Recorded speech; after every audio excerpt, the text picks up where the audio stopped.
I'm grateful to be here today. And like we do in this part of the world, I would like to wish everybody a happy new month. Today is the very, very first day of August 2026. And we are grateful that we are on this part of eternity. The number in attendance has gone up to, the connections that we have has gone up to 57. I'm not assuming there are 57 people, there are probably more, especially for those who are sharing their device. And like has been announced earlier, I want you to, if you may, be nudged to every member of your group that needs to be here. It's very, very important that we need to be here. I know that if we have thrown this open to the general public, just like we did with the last KSS, where we featured Dr. Philosage, you know that hundreds of people will have come. So what that means is that there are people who will really appreciate to be where you are, but they don't have the opportunity. So opportunity is what you have, and I want you to take advantage of the opportunity that you have at this time, and cherish it, because you don't know if you're going to have it, how long you're going to have it.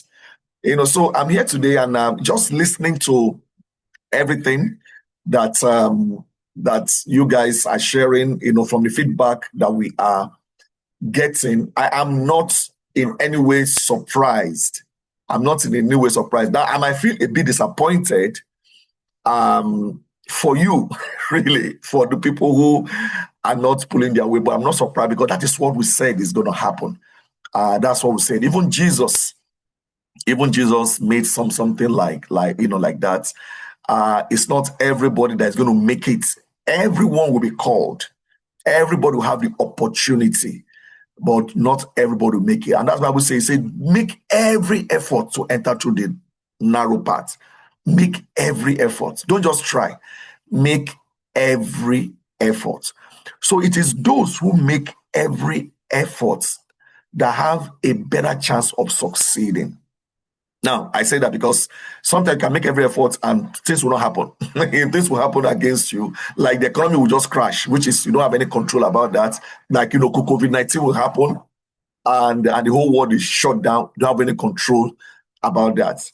But make every effort. And this is also going to show you what divides between people who eventually become successful and people who remain in the wishful thinking sphere. We live in a community where we expect everything from God. We're a very religious, society, and there's something wrong in you expecting from God. But when you begin to expect from God what God has empowered you to get for yourself, then that becomes it becomes a misplacement. In a prayer group where I belong, we will be studying wisdom, literatures for the past few months. And just today, we ran out the book of Proverbs. We're taking a chapter every day. And tomorrow, we're going to start the book of Ecclesiastes. And one of the things that we learned is just being diligent. The Bible talks about the simple, people who cannot reason correctly. The Bible talks about the sluggard, people who put their hand in the dish, but they are too late to bring it to their mouth. It's like the food is there, just take it. There are people like that. People who, out of fear, they say, there's a lion on the street, they won't go out. Be all kinds of people. Those are wise sayings. But it becomes much more interesting when we begin to see those things manifest in our lives. Even here at the BPM group that we belong, we told you that over 80% of people will not meet their goal. Over 90% actually will not meet their goal. Not that they won't set goal. So goal setting is one thing. That's what we call it, goal setting and attainment. Goal attainment is the second thing.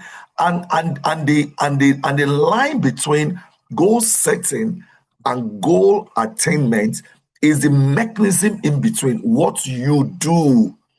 The Bible says faith without work is not going to happen. So it is in that mechanism That is where people said always fail. And you see, so I know somebody called me one time and said, and reported that their cohorts are not really happening, nothing's happening, whatever. And because of that, the person is opting out. I didn't say anything. I mean, what will I do? I didn't say more. I just said, well, I encourage you to just stay. I'm not going to push. If you want to be there, you're going to be there. What I do when I find myself in an environment where I expect people to do something and they're not doing it, I step up. And I want to thank everybody who steps up. So one, we live in an environment where people expect everything to be done for them. And when it's not done, they get discouraged and they leave. Number two, an environment where we expect God to do everything for us. People say, now God go do it. Oluwase, what? We expect God. Yeah, God's going to do it. And so we expect miracles, really. We expect miracles where we don't move our hands, we don't move our feet. God just does it. But you see, that is where the dividing line between people who are successful and people who fail. It is dividing line, between poverty, and of course, success in life. All right, poverty and success. Now, what we're going to do, today, and I'm glad today we're doing our mid-year resets. It's very, very good to do your mid-year resets when you're playing a sport. They have the halftime, and the halftime is where they go to strategize. And many, many teams in the world, in various sports, they bounce back after halftime. So today, I want to encourage you. So if you're feeling discouraged today, if you're feeling frustrated today, if you're feeling that you are behind on a target that you have set today, or let's say since March, you set that target, you had March, April, May, June, July. Sorry, March, April, May, June, July. So 5 months gone. We have another, we have August, September, October, November, December. So it's a 10 months mentorship program. What we're going to do right now is to clear the air immediately, for you. We are going to clear the air. So you are not defeated. I like to tell you, you are not defeated, no matter how hard. Now, of course, I know that many of us have met several goals. I've met like 4 major goals this year alone. I've exceeded it, practically. I've met 4, major goals. I have another major goal. In fact, I'm going to visualize it tomorrow. Not just I'm going to go and see what God has planned for me tomorrow afternoon. I've set a date, I've set a time, I've set a venue. This is a big one, and I am going to meet that goal. Like Jesus Christ said, today I'm going to cast out demons, I'm going to heal the sick, and the third day I will meet my goal. So it is what you do between the setting and the achievement that is what connects those together. Or there will not be any connection. You are going to remain on the goal setting. You're not going to go to goal achievement. So I want to encourage you today that you are not defeated. What is happening? You are simply at a lifetime adjustment. Okay, we adjust. And I think sometimes some people feel stuck because they don't realize that they can actually adjust. All right. Over 90% of people abandon their goals. Over 90%. Any area, any society, whether it's a spiritual society, think about it, even in the church. Do you know how many thousands that have gotten baptized and they said Jesus is Lord? And look at how many people who actually continue in their faith. It's the same thing in business. It is the same thing in academics. It is the same thing in relationship. So people naturally, and it's unfortunate, they abandon their goals when they feel that the momentum is stalled.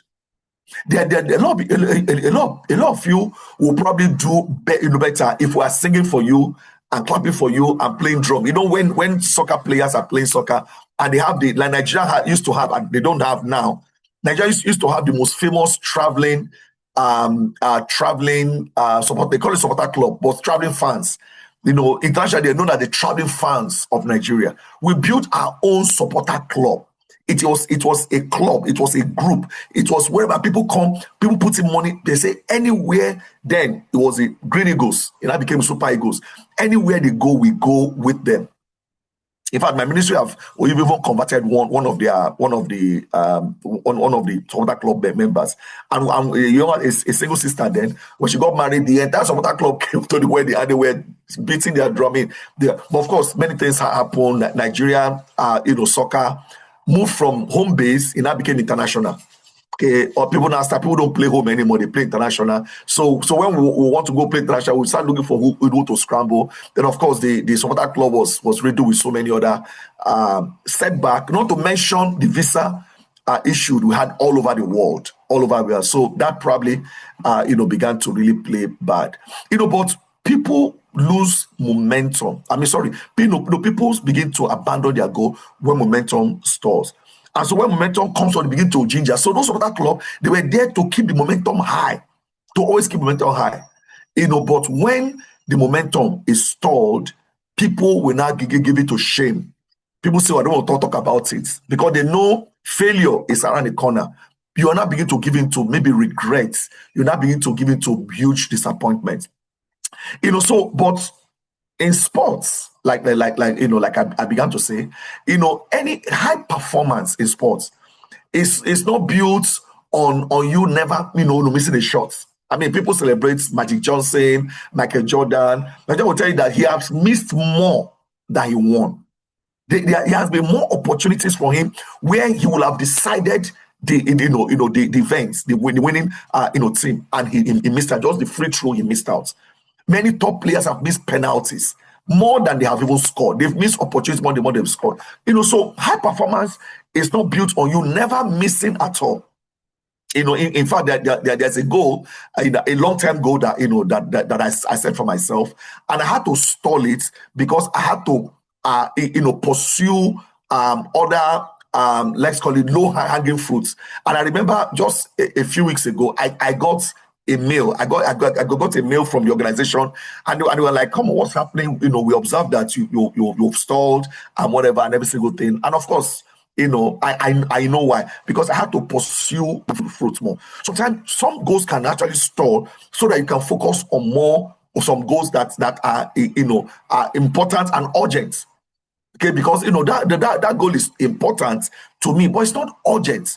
So I have to move my focus to goals that are both important and urgent, not goals that are urgent but they are not important.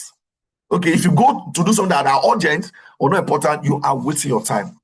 So these people that are high performance, their performance is built on them making tactical life, halftime adjustments.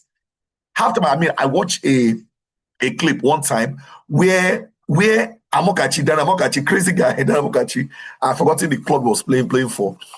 He actually swapped himself. He put himself there. The referee, the team captain, it was almost the end of the match. They were not winning, they were losing. And the club just, the referee I think they wanted a swap. The guy just entered, told the referee, it's him. And before the referee knew, the referee put him in, and the team captain was like, "What's going on?" Whatever.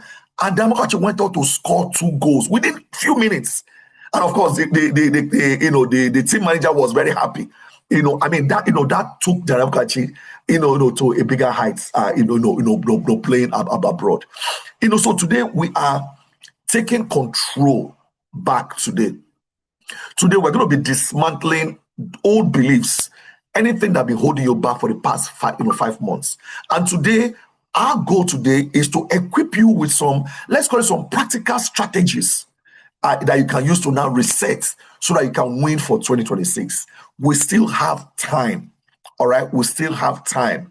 I pray and I know that the end of your story will be better than the beginning.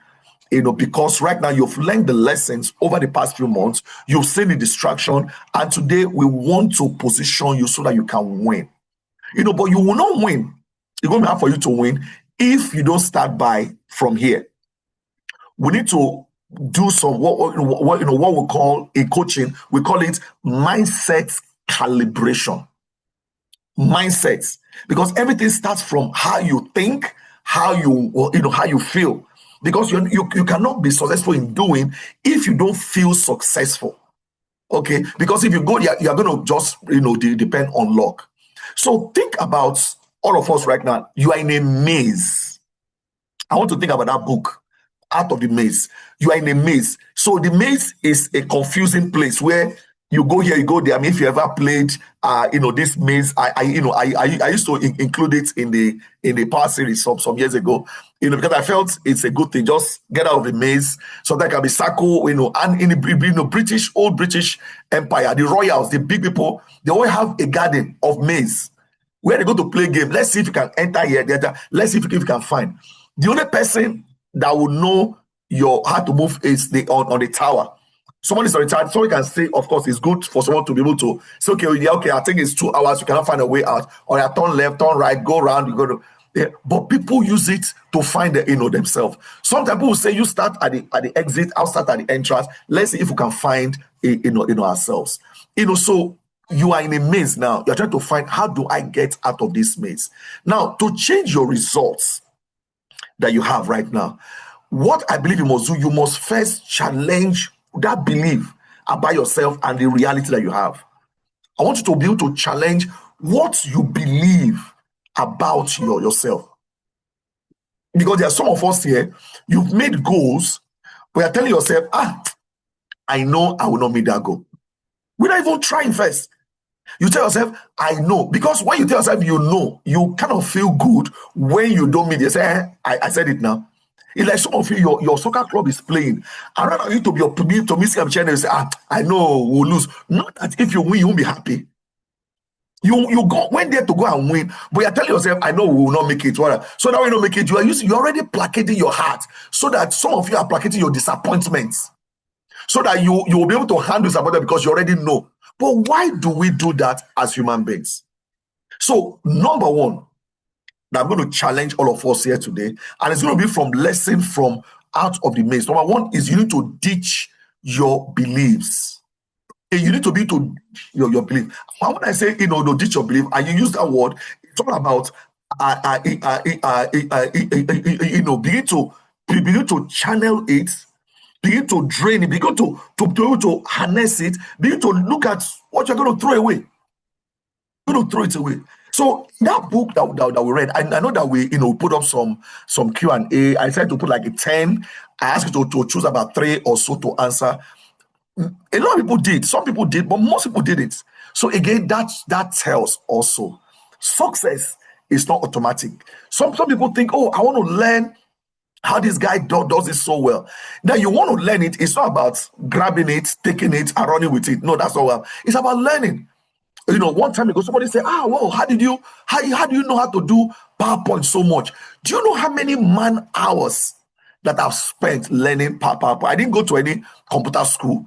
I never went to any computer school. I didn't touch my first computer until the first time I even touched a computer keyboard was in 1992. 1992. I'm already halfway school. I'm already in my third year in college.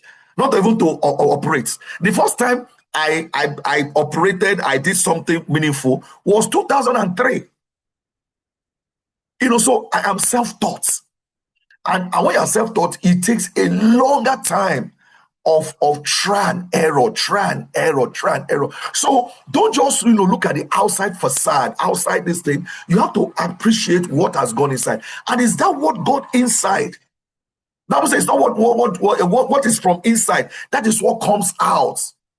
If it's bad, that is what pollutes you. So today, what is coming out is what you have put in. It is what you swallow, you're going to throw up. So let's take an example of Ham. Ham, when I think of Ham, I think about somebody who's hemmed in. When you are hemmed in, you are put in a corner. And that is how he behaves. So some of us today, maybe you are a ham.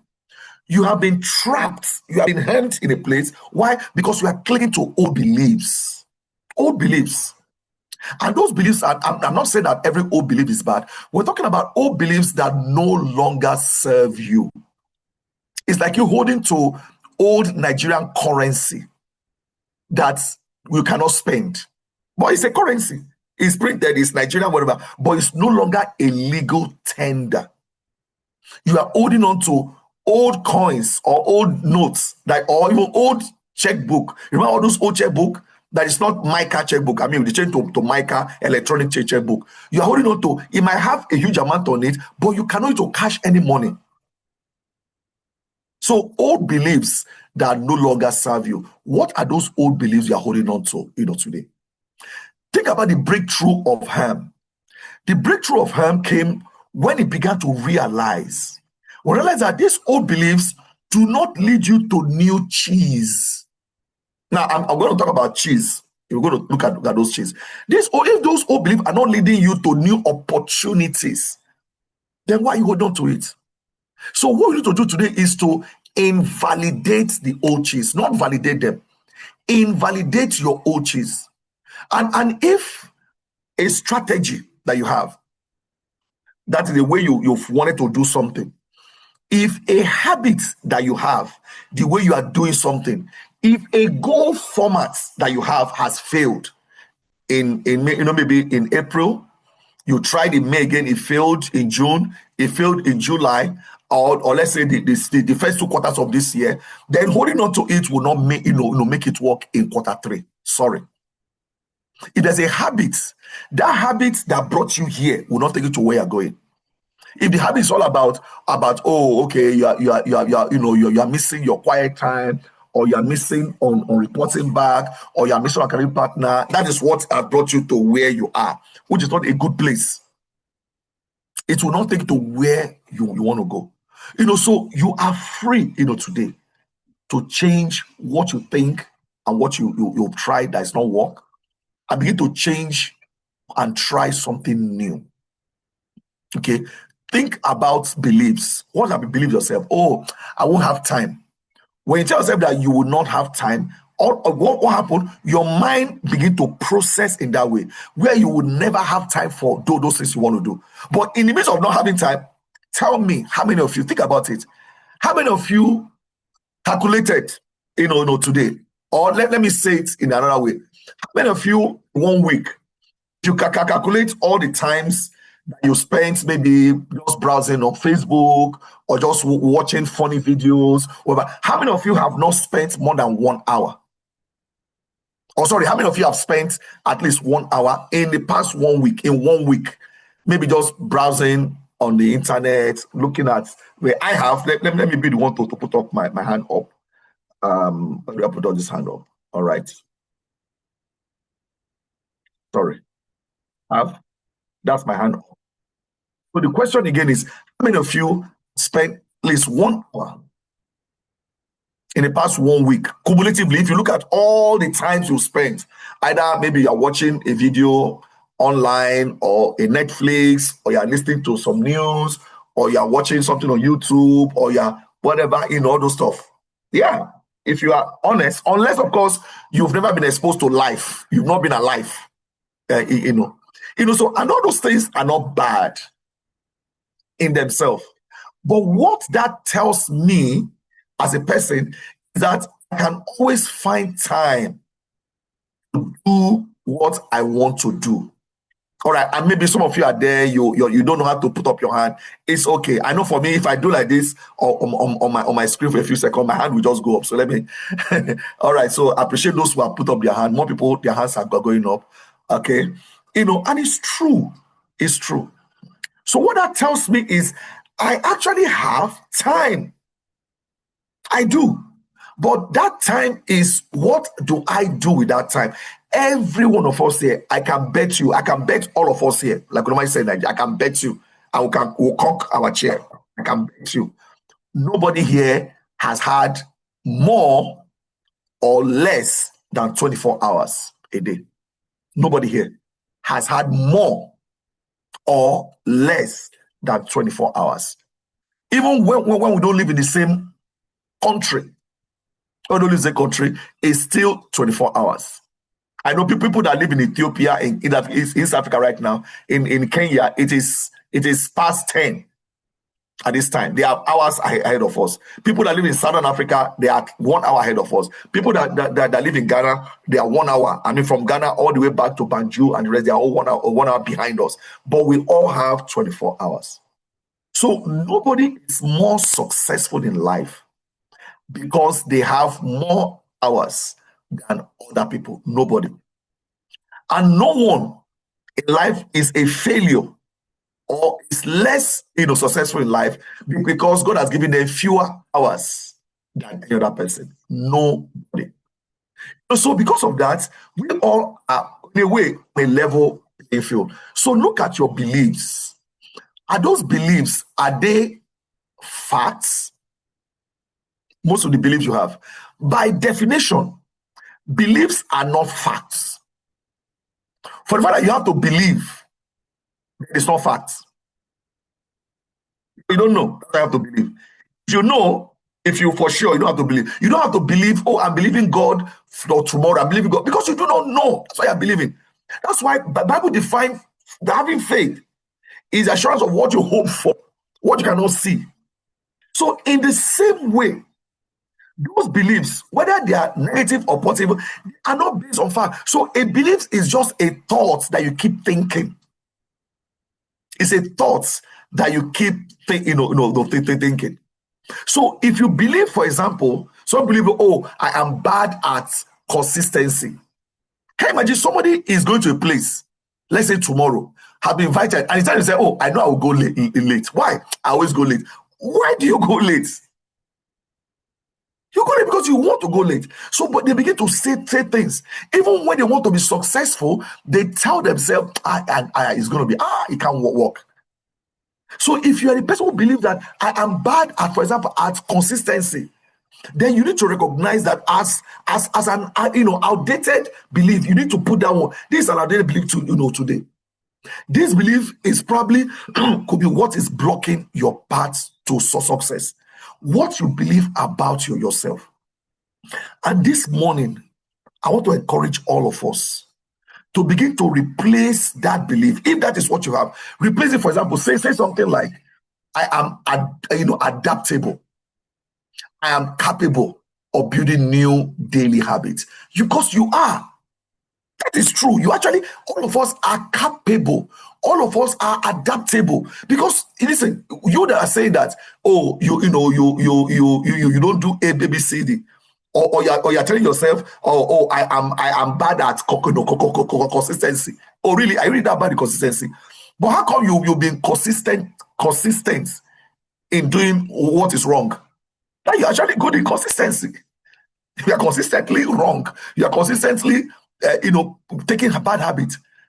So your belief system needs to change, and that is what it takes us to what the book is saying in Who Moved My Cheese. I'm beginning from out of the maze. When you move out of the maze, the maze of blocked mindset, then you cannot do what the lesson says in Who Moved My Cheese. And that lesson is about now. You need to now begin to now smell the cheese early. Smell the cheese early. You see, it's those people who identify an opportunity early that can go there and set up their shop. Okay, I know some people here who have identified an opportunity early and they are setting up their shop and they are working very, very hard and they are putting in everything. Listen, in the next few years, they are the one who are going to be reaping, the benefits. And there are many areas in my life where I was able to sense opportunity early. You smell the cheese early. You move quickly. And those things are paying me today. They are paying me today. Both financially and otherwise, because I smelt it early. And that is where we'll now go to the other character. Let's go to we looked at Hem. Hem was hemmed in, and fear was holding him down. What about sniff? That word alone, sniff. You sniff. Scurry. Scurry is someone that move very fast. So sniff and scurry were working together. Why did they succeed? Sniff and scurry, they succeeded because they kept things simple. Okay, they noticed a challenge early and they took immediate action. They noticed the child like very early. And Sniff and Scurry were the mice. So the book used this metaphor. These people were mice. What do you expect from a mouse? They are lower animals. They don't have developed brain like us. They don't have complex reasoning like us. They don't have intelligence like us today. And that is what made them successful. Animals today who don't think like us, you see, before a tsunami comes, birds will start flying away. Animals will start migrating. They are the first to leave. Human beings will still be there because we are smart. So many of us today, we are trapped. We are trapped, because we are not simple. We don't notice things early, and we don't take immediate action. And that brings us to the other guy. Let's go back to Hem. Hem was why who was hemmed in, and her, everything, they were the one that stored. These were human beings, little people, people. The book, refer them to little people. So if we reduce the size of a human being to a mouse, the mouse will still be more clever than us, because they go by instincts. Let's just go. So Hem and her, they stalled. Why did they stall? Think about it. When you think about somebody stalling or something stall, what comes to your mind? You think about delay. You think about they were hindered. You think about they were stuck. They were mad. They were just trapped. There. So is it not the mouse that's supposed to be trapped in their way? But the human beings were stalled. Why? Because they were over analyzing things. Think about it. Somebody was saying the other day that people who took advantage when Lekki Ajalan was selling for 200,000, 100,000. Do you know they are cashing in today? I remember when I was living in Thomas Estate, and I just got a house. No, I was looking for a house. Or maybe I just got a house in Thomas Estate after months and months of search. And a sister, there were two people in our church that was bearing the same name, a brother and a sister. And two of them were buried Ayo da Silva. Okay, so we used to tell this one is Ayodele da Silva, which all of you know. Ayo da Silva, which is an evangelist. There was also a sister who became a disciple much earlier, the da Silva family. We have Bimbo da Silva and the rest. She's a sister-in-law to Yemi Odushote. So she read quantity surveying and everything. She came to me and said, Emmanuel, why can't you get? I have some clients, houses I'm selling at this one here. Those bungalows. He said it's 6 million. Then that was just a few years ago, 2004. Yes, 6 million. I was like, 6 million, that's a lot of money, a lot, whatever. We didn't take advantage of that. Do you know today you cannot buy that same bungalow today? You cannot buy with 100 million today. No, you can't. So people who detect things early, when people are over analyzing. Years ago, people were over analyzing. Who go and live in Magodo? Think about it. Now, if I mention the name now, well, Magodo is just here now. I remember when my brother-in-law was sharing, when he used to live in Bagada, he was a banker, and the landlord increased his rent, and it was like, this was years ago, 90s, early 90s. At that time, it was like rather than paying this house or duplex, big duplex, he was a bank executive, but he said, you just come and buy land here. Well, that place is far. People say, what are you going to do in that place? It's so far. You're moving out of Lagos. Guess where that place is? Ogudu GRA. Now, Ogudu GRA. That is that place. People say, Mowe, that place, Mowe. Look at it right now. In fact, Lagos has caught up with Mowe. A new place right now, for your information, is going to be Agbara, Nekbe. You are still going to be saying, that place, until one day you say, I wish I did. So today, are you over-analyzing? I want you, have you felt, maybe you are feeling, victimized? I've had that feeling before, where, these people are against me, this whatever against me. You're going to stay there for too long. Or you're waiting for things to return to normal. Don't worry, things will come to normal, whatever there. You are a ham, and you are a ham, and you are a ha. So today, I want to encourage you that it is possible for you to accept the realities of your life without guilt. Yes, for the past 4 months, you wish you could have done more. You wish you could have been here, there, but you're not able to. Okay, that's the reality. The reality is that you didn't do well in the past few months. Now, some of you did, did well, or maybe in some area you did well, other area you didn't do very well. Accept the reality. The cheese is your circumstance. The cheese is the marketplace.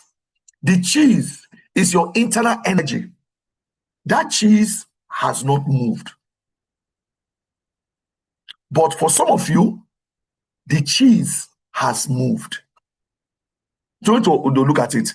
Some of you have lost opportunity.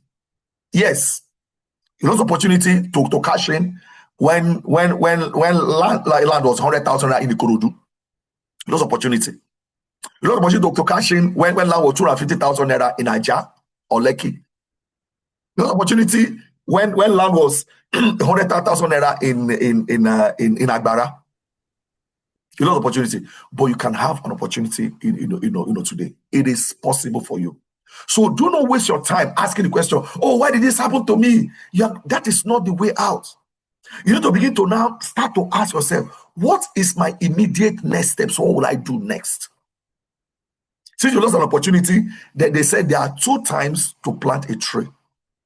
Once, the first time is 25 years ago for you to have a tree, because it takes a long time for that to become really big. Second time is right now. So I want you to begin to envision new cheese in your life. I want you to begin to envision new goals in your life.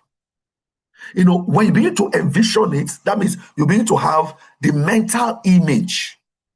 Okay, Abraham couldn't understand, couldn't comprehend what it means to be a father of great nation. He couldn't comprehend. God said, Abraham, yeah, come out from the tent, come out. Yeah, I'm out. Oh yeah, okay, are you okay? You want to sit down? Sit down. Yeah, look up. What do you see? Stars. Count them. Uncountable. New. I can't count it. So that's what I'm talking about. Do you get the idea? You're going to be father of many nations. You'll be able to count them. So what are you visualizing now? What are you? I'm not talking about daydreaming. It becomes the daydreaming when after visualizing you don't do anything about about it. Are you meditating? Are you pondering over it? Then are you going to do something about it? So movement becomes easy for all of us when you visualize your reward. That your reward is awaiting you at the end of the new path. There's a place I'm going to be. By next week I'm going to be in Abuja. I began realizing it since beginning of this month. A year, sorry, actually. And everything has worked into place, and I'm going to be there. My next part, I'm going to be in Jos. 2 weeks after, I'm going to be in Jos. I'm already visualizing it. Now, the things that I need to do to get me to Jos, I'm already working on all of those things. Because if you don't visualize that is going to be possible, you cannot move into it. I'm already visualizing the great connections I'm going to make. I'm already visualizing the hotel. I'm already visualizing the videos I'm going to shoot. I'm already visualizing everything. I'm already visualizing the contacts I'm going to make. So because of that, it's driving me. Another thing I want you to think about right now is tapping into that your subconsciousness. So after visualizing, a few months ago looked at the quantum sphere. You go deep down, and I use the human body. The human body is a system, that works, and those systems are made of organs. Those organs are made of tissues. Those tissues are made of cells. Those cells are made of atomic particles. Those atomic are made of subatomic particles. In the quantum level, it is pure energy. You are glowing. Only that your eyes is not created to see that kind of intensity. So also now begin to tap into that quantum subconscious power that you have. God has given you the power. You have the power. Even God, he looked at men in book of Genesis. He said, as one man speaking the same language, doing the same thing, there's nothing they set out they will not achieve. Even God himself was saying, look at the way these guys are going. When they unite, there's nothing that they cannot do. So if you unite your thoughts, if you tap into your power, there's nothing you cannot do. So I want you to remember our foundational truths. You are a spiritual being having a physical experience. You're not a physical being trying to figure out spiritual experience. You are spiritual. You are having a physical experience. So fearfully made, that's what you are. I would say you were wonderfully made. You were fearfully made. So being versus wanting. So when you stop chasing wants, you are going to now begin to focus on your being. This is who I am. I am a victor. I am victorious. I am possible. That is what people call impossible. I am possible. So you want, but you don't look at your being. Your being is bigger than that one. So you begin to align your self-image, what you think about yourself. Yesterday we went to Ibadan. We drove down to Ibadan to go and witness the marriage ceremony of two of our school of mission. When I was sharing when I come back about sharing with disciples and whatever. I said, man, the image I have of myself is bigger than what people are saying. And people was like, yeah, I know. I said, I have such a. I'm not talking about prideful. It's not about being prideful. I feel that God has created me for a purpose. And that purpose is bigger than what anybody can actually think of. And I tell them about how sometimes I pray. I say, God, you cannot give me this purpose. You cannot give me this container. You know how you have it, and I use the word container. I say, can you imagine you having a container of a 10,000 liter of GP tank? What do you need to do? You don't fill it up. You already have the container, so you are not in want. The Lord is my shepherd. I shall be in want. I'm not in want. I already have the container. It's not filling it up. So I can contain as much as God gives to me. I don't lack anything. So you now begin to, for your being, you need to align your self-image. And I hope you have a positive image about yourself. Not a prideful one, but a one of awe. I am wonderfully made. I am so great. God wants to use me to do great things. I believe that. I really, really believe that about myself. So you need to align your self-image with that person who has already achieved the targets. How do I know that? The Bible said that when you pray, ask for something, or believe that you've already received it, so that you act like you already have it.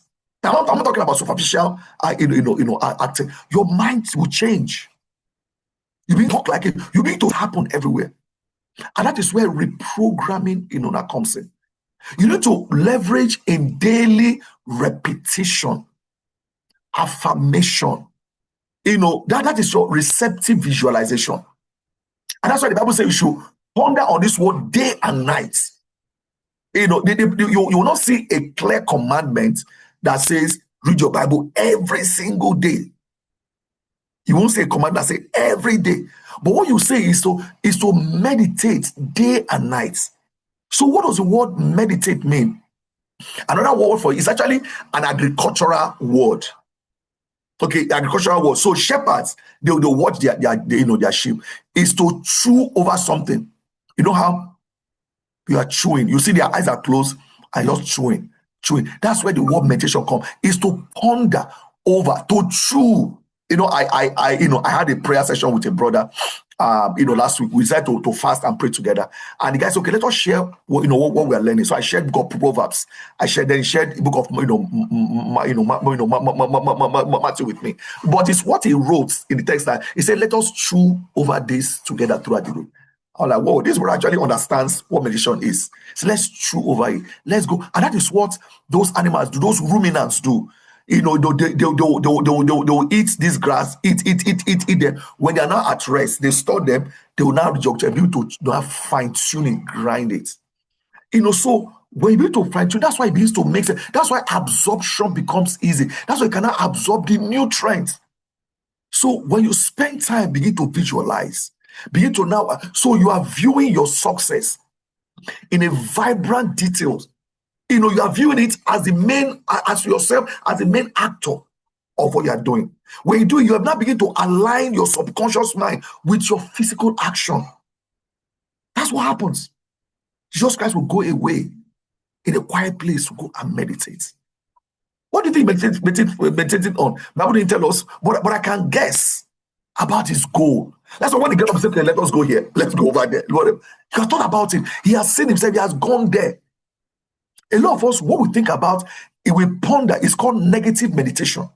You ponder how it cannot happen. It's impossible, collision. You know, because I want worrying. I would say, how many of you by worrying has added one, you add one hair to your account? Worrying gives you work to do. It doesn't move you anywhere. So Bible says, do not worry. Meditate, yes. Ponder on things, yes. But that doesn't get you anywhere. But when you ponder, God is going to give you solutions.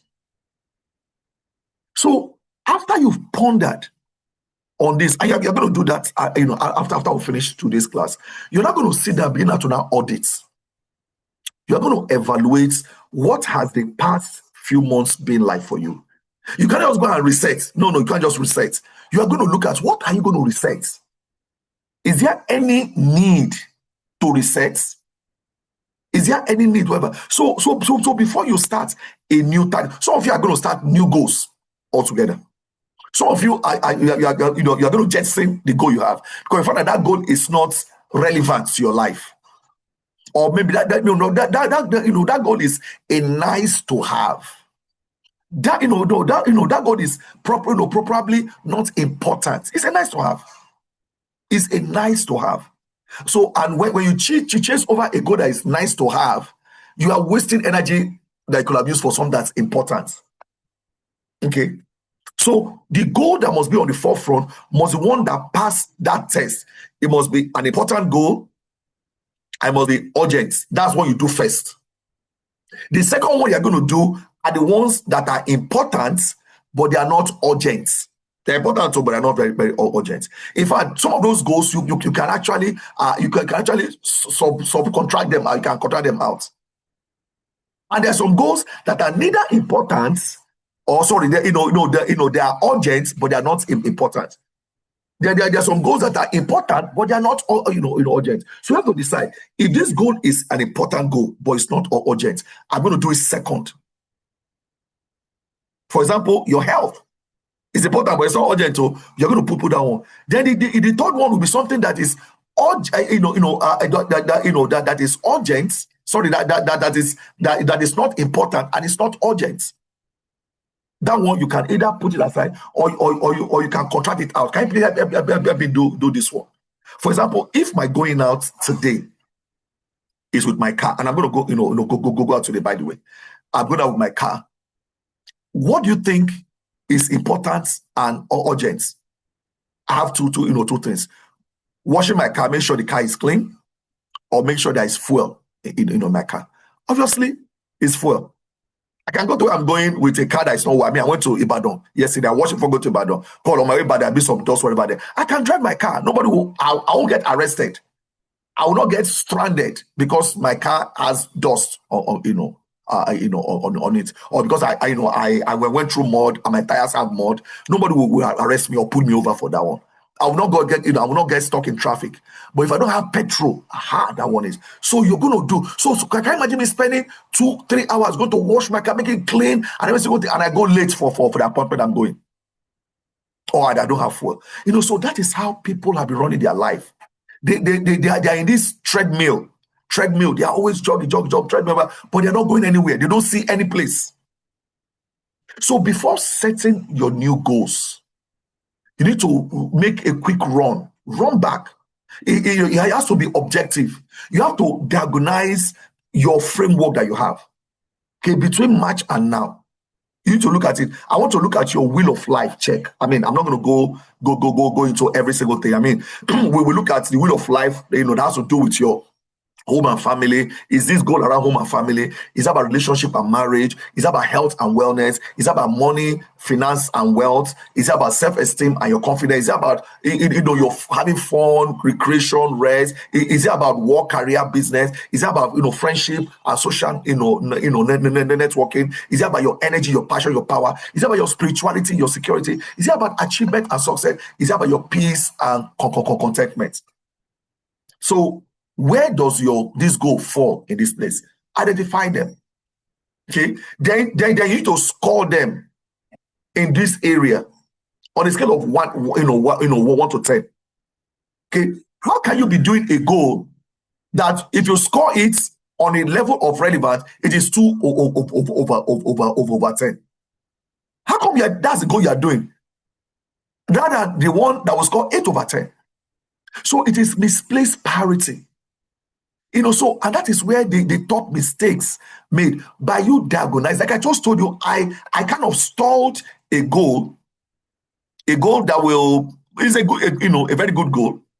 But it is not important and urgent. And I had to be reminded, the institute had to make me say, hey, we observe that you've stalled this thing. Are you okay? I said, okay, whatever there. And I know why. Because I'm pursuing, some low hanging fruits that will meet my need now, immediately, and help me. They are important and urgent for me to do that. But when I now get that, I will now fuel this other goal. That's a much longer goal. Not having this goal does not affect me in any way now. It doesn't affect me. It doesn't whatever there. It's like you building a house. You build a house, and the house, you are more concerned about painting the house nice, make sure the facade, that's what they call the facade, the outward adornment. The facade is good, the house, whatever there, but there's no running water inside the house. When people pass the house, they're like, wow, this house is so beautiful. Look at the color. I like the color matching. I like the garden. I like whatever. But there's no water in the house. There's electricity in the house. That's what some people do. So it's a top mistake.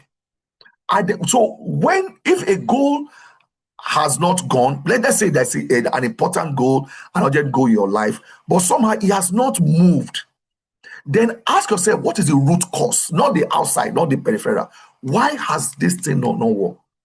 Remember the illustration that we did a few months ago about the glass jar? That professor, that asked the student to put water, sand, and rocks and some pebbles in a jar. And they were like, how can it happen? It's not possible. But the professor proved to them by first of all putting the stones, the pebbles in the jar. Then he gradually now poured the sand finally into the cracks in the jar until it fills up. Then now pours the water, and everything entered. And the lesson taught them is that when you put the bigger things in first, the important things, the smaller things will find their way. The bigger things, you have to arrange them carefully. Arrange them. You don't just pour them. But the other ones, as you're pouring, they are finding their way in. So that is why we gave you that with the wheel of life to assess yourself. So rate your current satisfaction in each of the goals that you have said.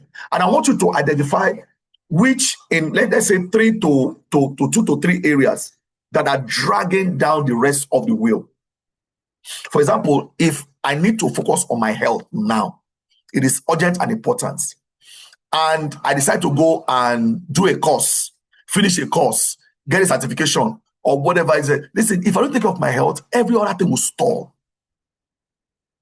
Everything will stall. I will not have the strength. Even if I meet that goal, I will not enjoy it. So you need to identify which goal mistake has drained your momentum in the past few months. If you're going to reset, ask them, which of the goals mistake have you made? So are you off track now in any of your goal? Is that being off track? Is it because of one of these, what we call the pitfalls, that we looked at? And I gave you, some things you can use to measure it. One of them is the Parkinson's law. Remember the Parkinson's law?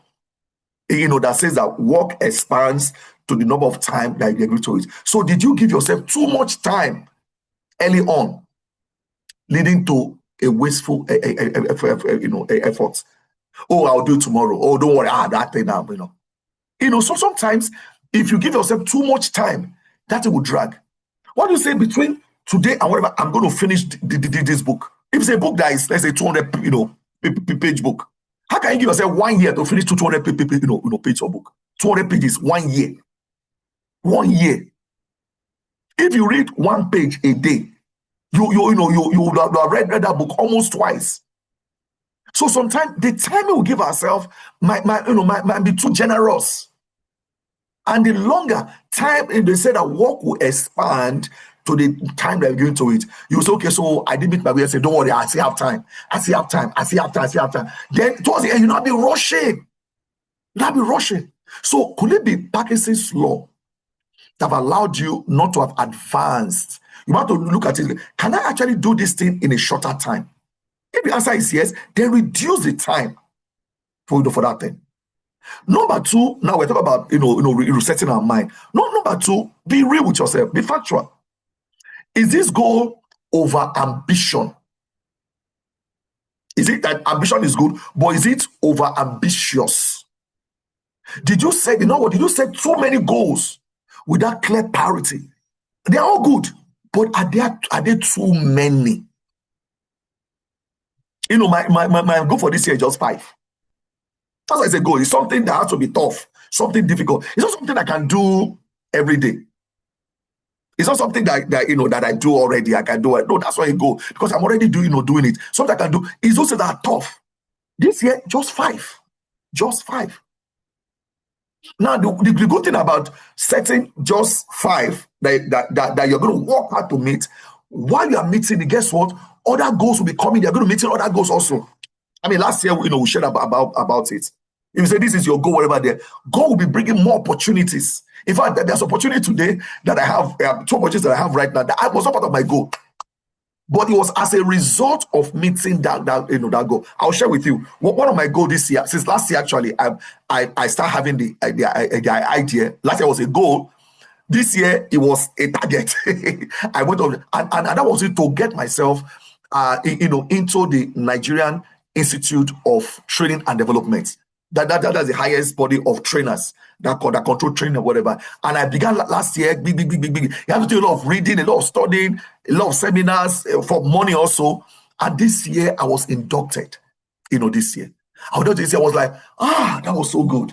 An induction ceremony, I was there. I met a lot of people who are trainers, who are in various industry, in the civil service, in the government, whatever. And I began to show myself. I mean, I began to give idea, whatever. And just a month ago, I was invited, a few weeks ago actually, I got a formal letter, inviting me to come and join the council. Come and join what do you call it? Like a council really of professionals in that place. We're just 12 in number. 12 in number that will write the syllabus for next year for the entire So I'm in. So right now I'm rubbing minds. For me, job meeting that go, boom, another one came in, boom. And because of that, I'm going to be in Jos.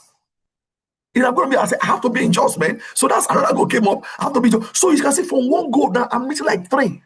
I'm expanding it. So have you had too much goals? Did you set too many goals without clear priority? Another thing to ask yourself is it possible that you are stalling your goal because of isolation? Did you try to do this without an accountability partner, without a coach, without somebody helping? I mean, I share with my wife, whatever, because it has to do with more money also. I have to pay for those courses and those classes and every single thing, whatever. And another goal that I said, this goal have been there for like forever. In fact, I know people who started, who had this goal even before me.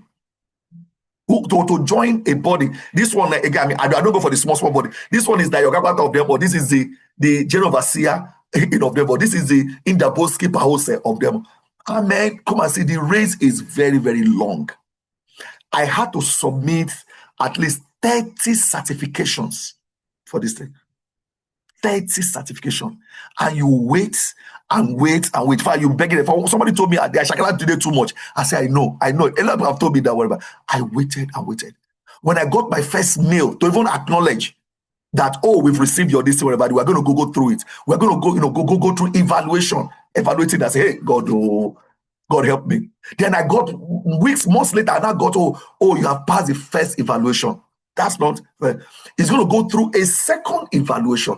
If you pass a second evaluation, but whatever, they're going to be invited for examination.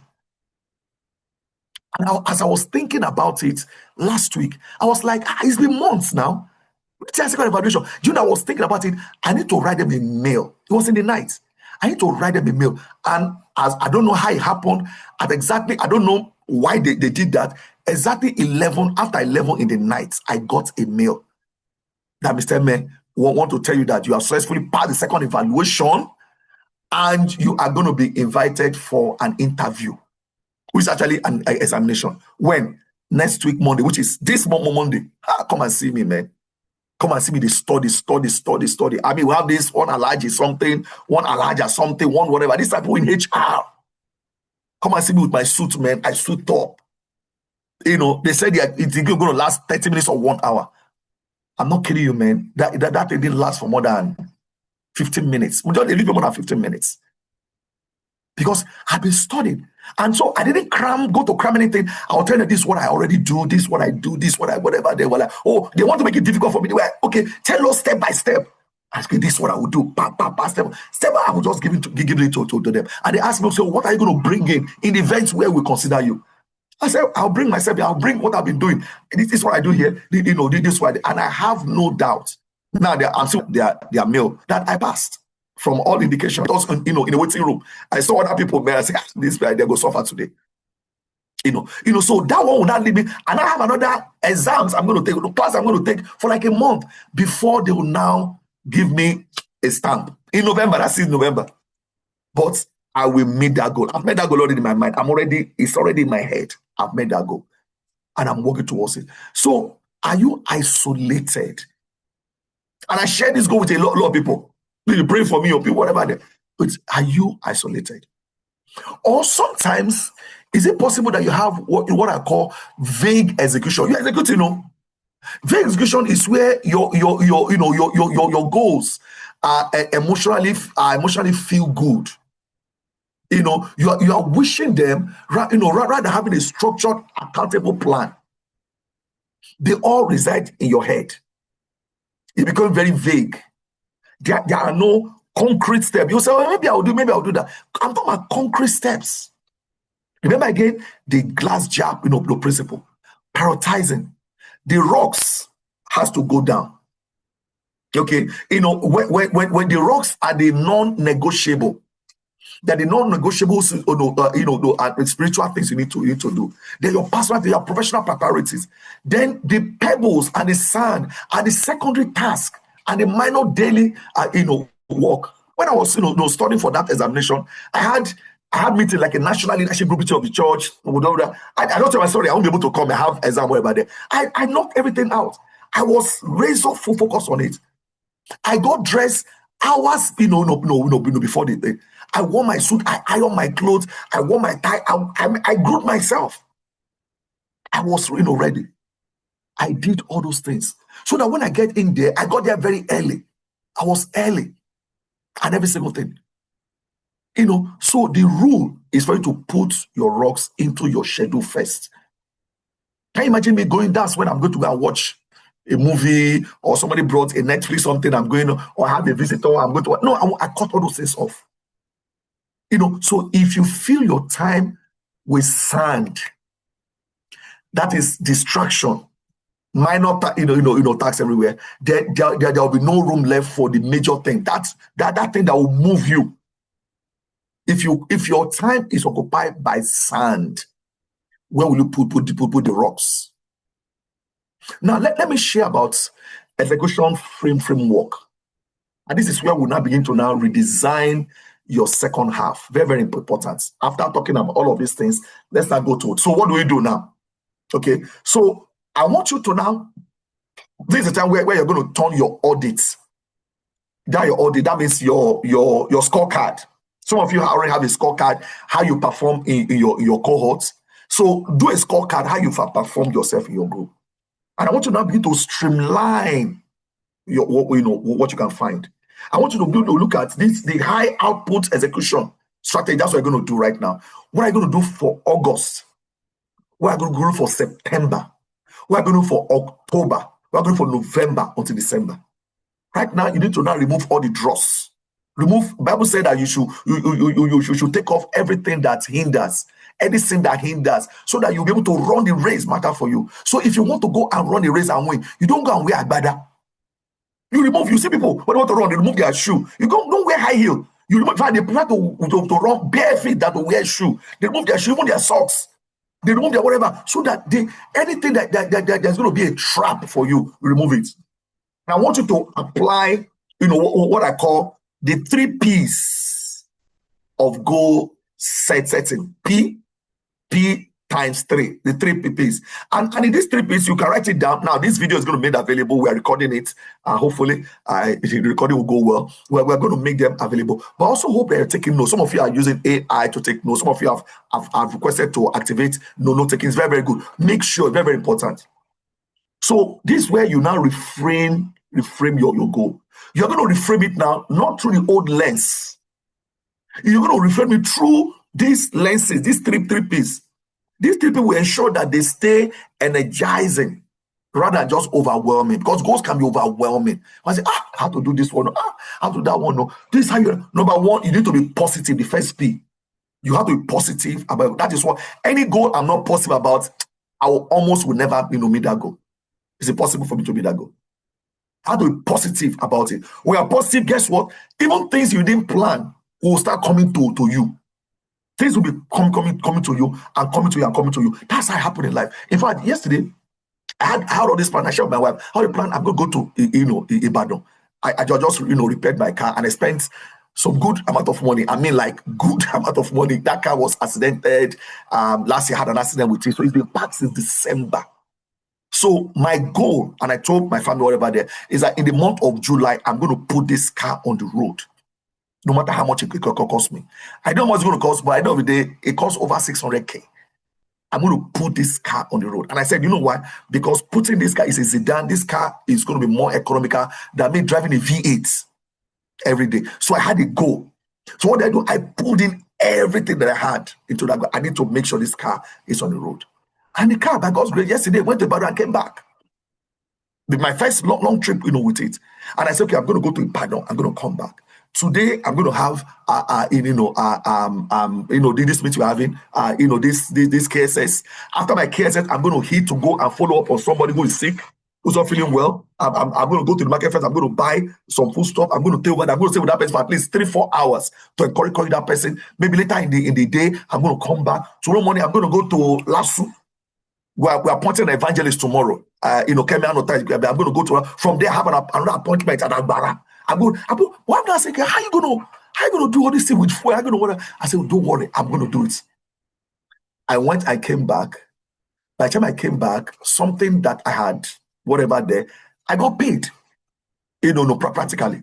I just got paid. And God is saying, you have that goal, you're gonna be that goal. So God will bring those things that you have. As long as you stay positive. I was positive about it.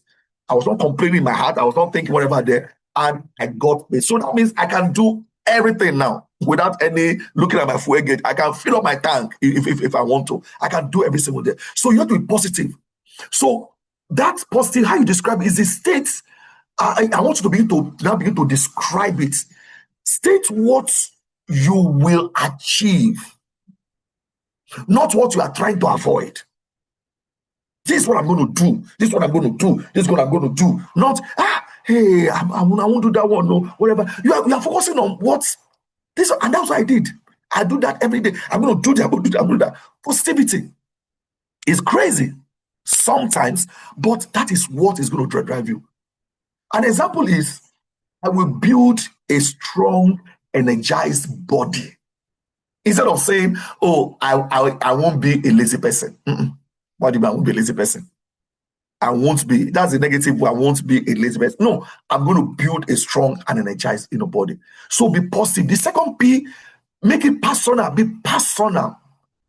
I want you to ensure that the goal reflects your internal value, not somebody else's. You're not building for somebody else. Does this go? Does it reflect? That's why we say, we don't say smart. We don't say we now use is it relevance? Is it relevant? Is that irrelevant to you? Is it personal? So ensure that the goal it reflects your own internal values. Not the societal pressure on you. People are putting. Can you imagine me? I have another, wedding coming up. It's like most of my young people where they are getting married wherever there. So what do you think I'm going to focus on? Should I focus on making sure I get to the venue? Should I focus on making sure that I show up? Should I focus on what? Or should I focus on, hey, how will I buy a view? I have other clothes I can wear.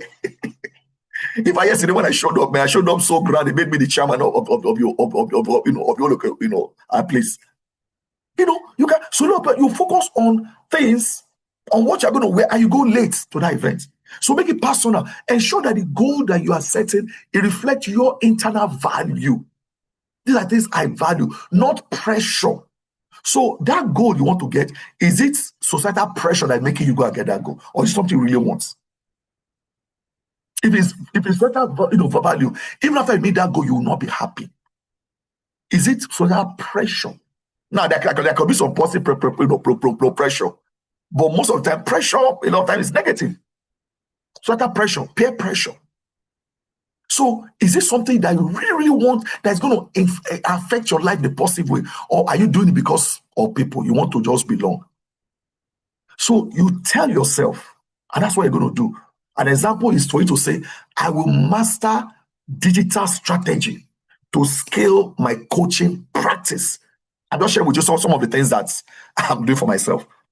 So this year, I want to say I've built, okay, let me say I've built and I'll explain. I've built 3 apps this year. The last one is actually I built an app that can coach you. And I've sent you some people here. I've actually tested some of that app that can coach you wherever. Then in the second app, I now evolved. I got a contract. Well, I almost got a contract, to go and train some people both in Kenya and in Nigeria. So we said we're going to do it virtually because of they didn't have the money to fly me and my team down. Then one of the things that they expected was that they wanted a particular what I call a particular personality test. Now the one I use is CC personality test. I use that one. Then I also use the colors, the color personality test. But they said they wanted a particular one. I said, why? He said, hey, that's the one that the company to you. And that one, for me to even use that, I need a license to use that one. And you're going to pay in pounds. You're going to pay in pounds, whatever.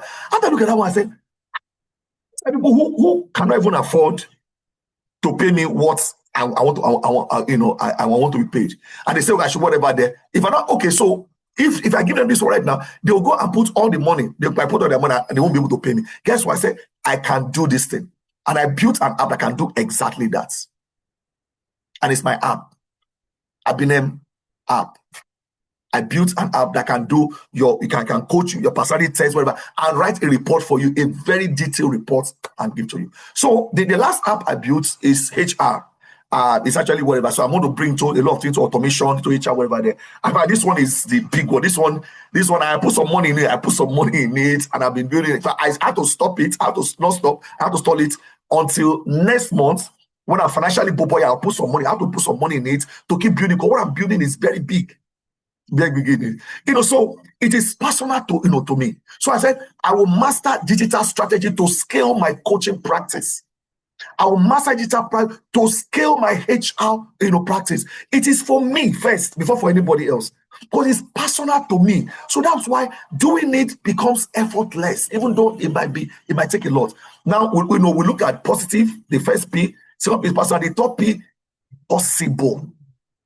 I belong to another group. This group is all over the world. I belong to a lot of groups. This group is headed by Dr. Larry Olushola. I act as one of the project managers of that group.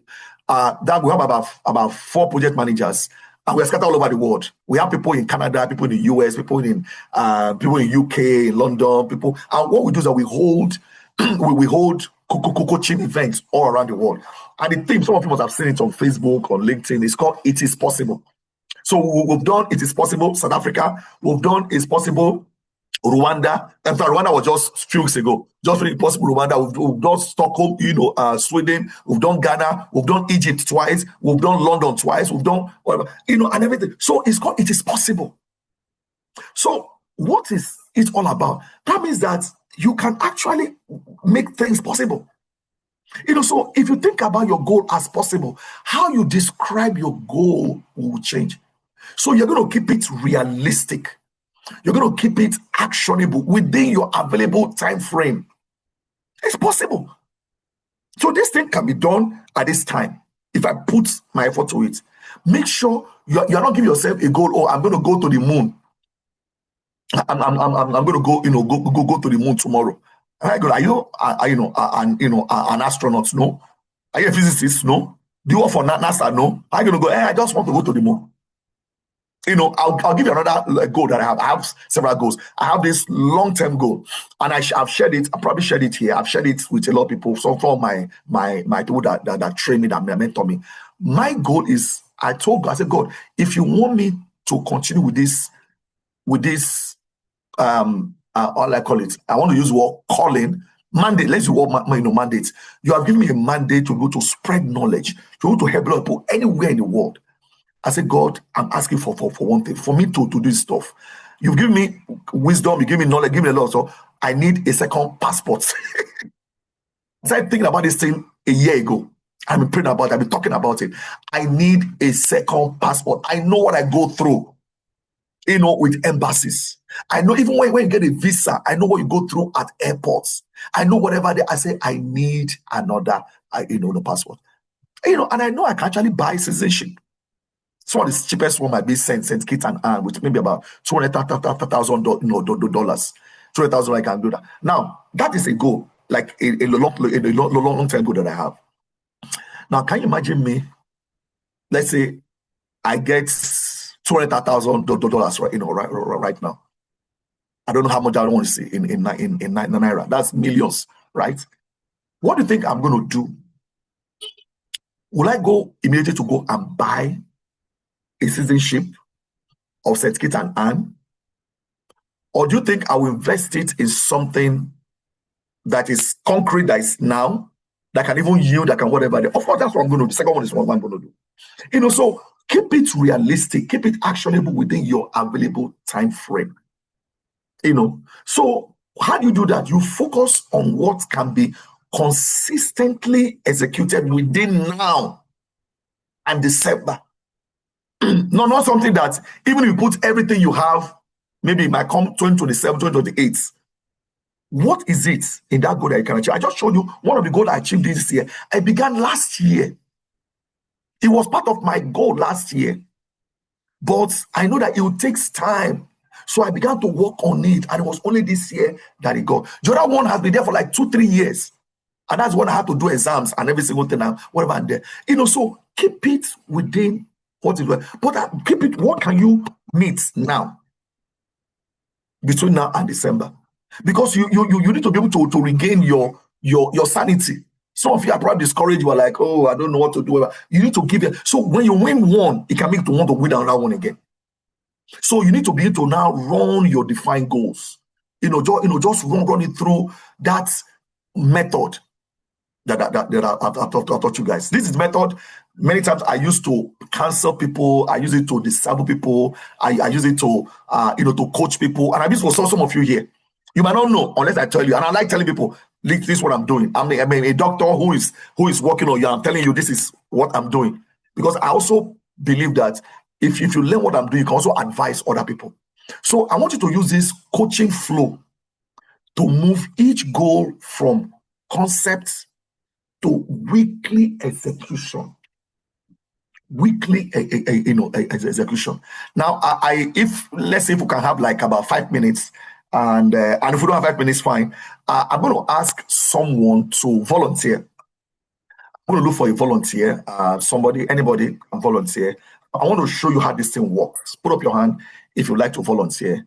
If there is no volunteer, I'll just run through it. But I want to show you that this thing really works. Okay, Precious. How are you doing, Precious? I'm fine, sir. Yeah. You want to use only audio, or you want to use audio and video? Let me know. Whichever one is fine. I want to just use audio. Okay, fine. All right. Anyone is fine. All right. Just what I'm going to ask you, let's assume I'm coaching you, what I'm doing, now. I'm coaching you at this time. So what do you want me to coach you on? The topic. Anything, Okay. whatever. Any goal, anything. Just be free. Anything whatsoever. I want to coach you on anything. Okay, I want you to coach me on like preparedness for exam, or an interview. like how do I get ready for an interview, a top Okay. level managerial interview? Yeah. All right. Okay. So you want to pass an interview, not to prepare for an interview. Yes. All Yes. right. So I want you to frame it well. So now we have what we're working on. You want to go apply and pass this interview, a high managerial, in interview. So Yes. what is really your goal? So if you pass it, so what's your goal for this interview? Now, what I'm asking you, how is interview to you? Why do you want to pass this interview?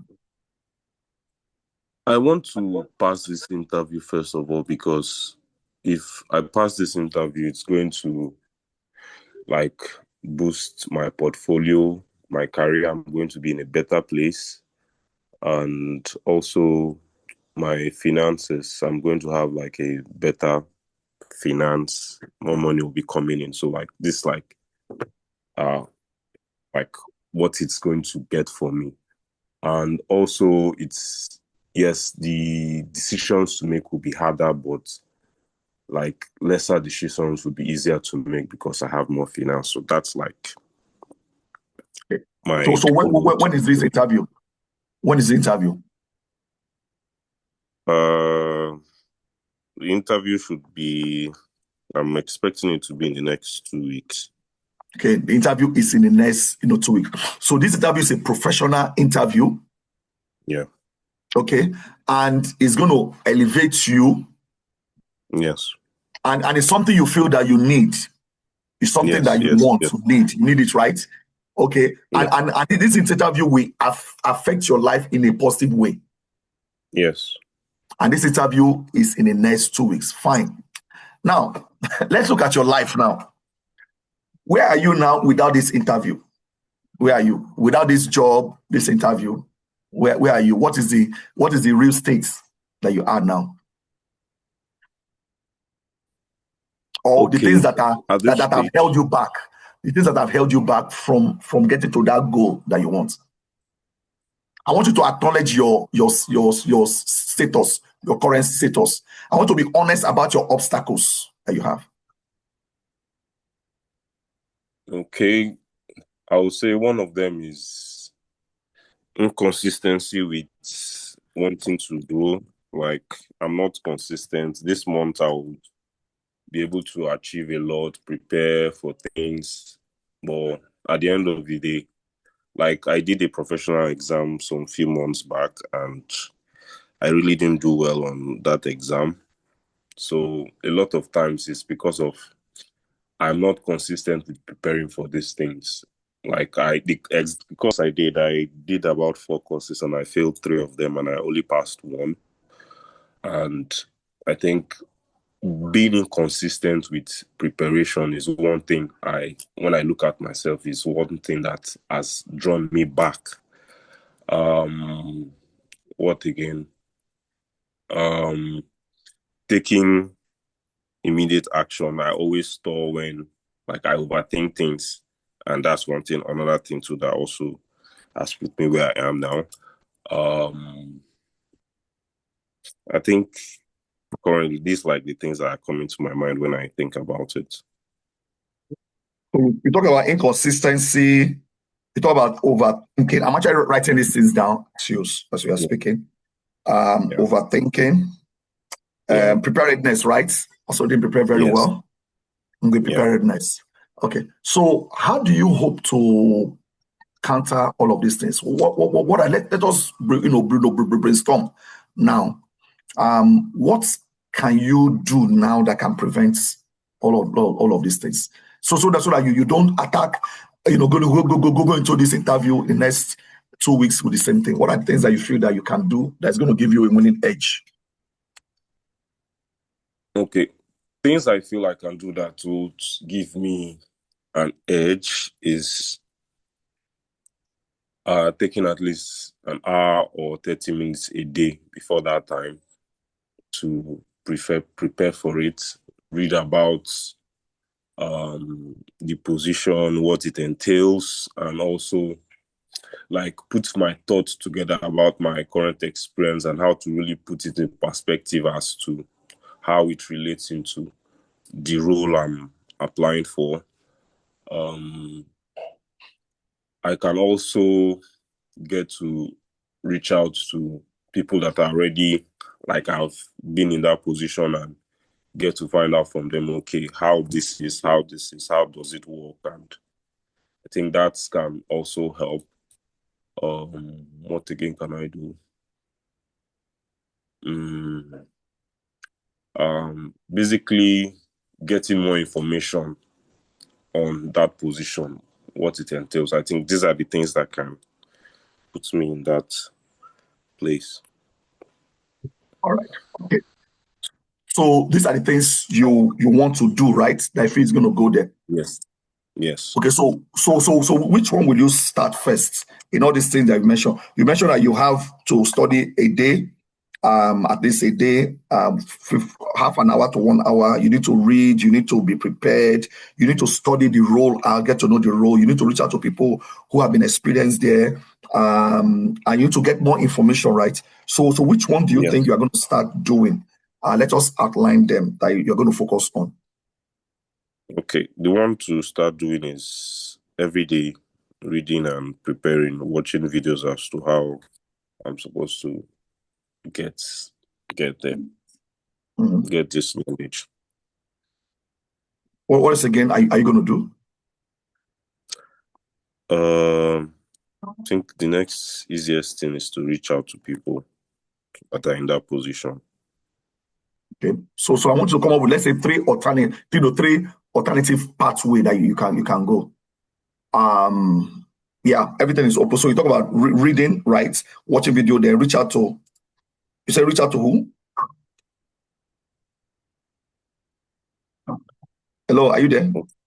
Yes, I'm here. You say you're going to reach out to. You mentioned reaching out to. Yeah, I'll reach out to a friend of mine, Mr. Kelvin. Okay. And yeah, get to talk to him about, like, the whole thing. Yeah. All right. Okay, reach out to Kevin. So I'm making it short. I mean, I could ask you more questions. So now, what do you think is the single action that you're going to take in the next 24 hours? Which are you going to do between now and tomorrow night, for example? What are the first things you're going to do? First thing is to read and watch videos on YouTube. That's the first thing. Then reaching out to Mr. Kelvin. Okay. So is there anybody that you know that has gone through this path that you're going through right now? I know you mentioned something about.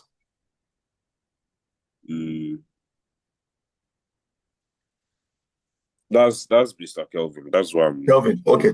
But so you're going to reach out to Kelvin. So Kelvin is going to be like your accountability partner. Kelvin is going to hold you accountable, right? Yes. All right. Thank you so much. You are a wonderful audience. Let's put our hands together for Anga. Anga used to be in the campus ministry, was baptized in campus ministry in Lagos before going out to Port Harcourt. Now, for all of us here, what have we done?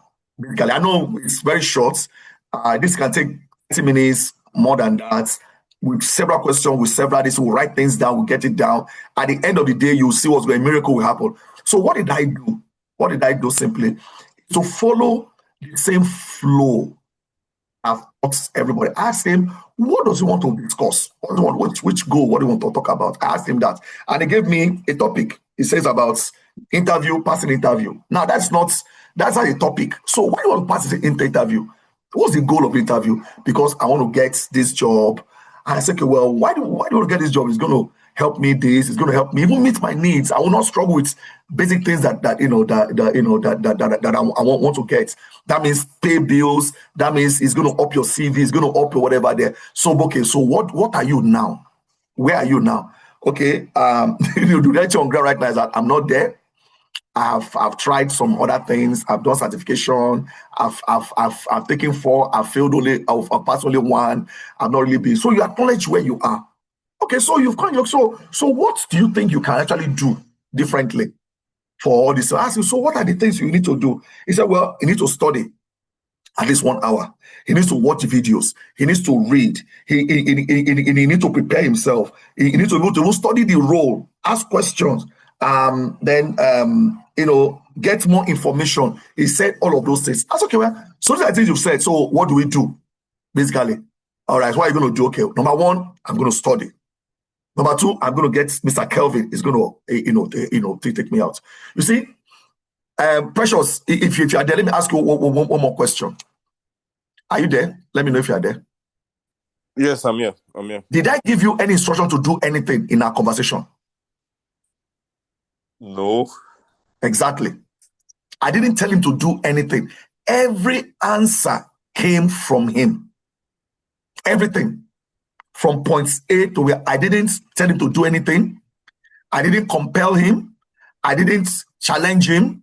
I didn't force him. I didn't disciple him. Quote, people decide like, go. I didn't. That's what putting disciple is all about, but that's what I think. What I did was just to ask to know. So when I asked him what he wanted to talk about, I was asking for a topic. Topic is T.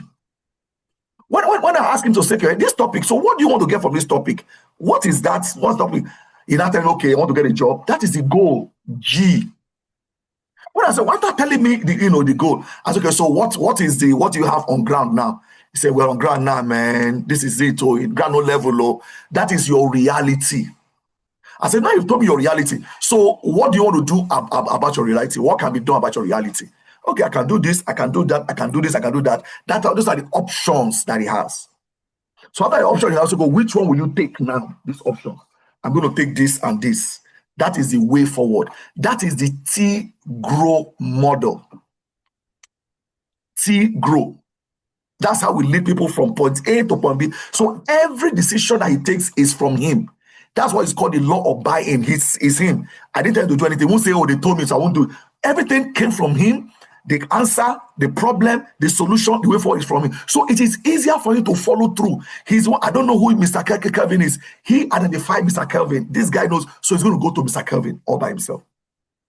So that is your topic, your goal, your reality, your option, and your way forward.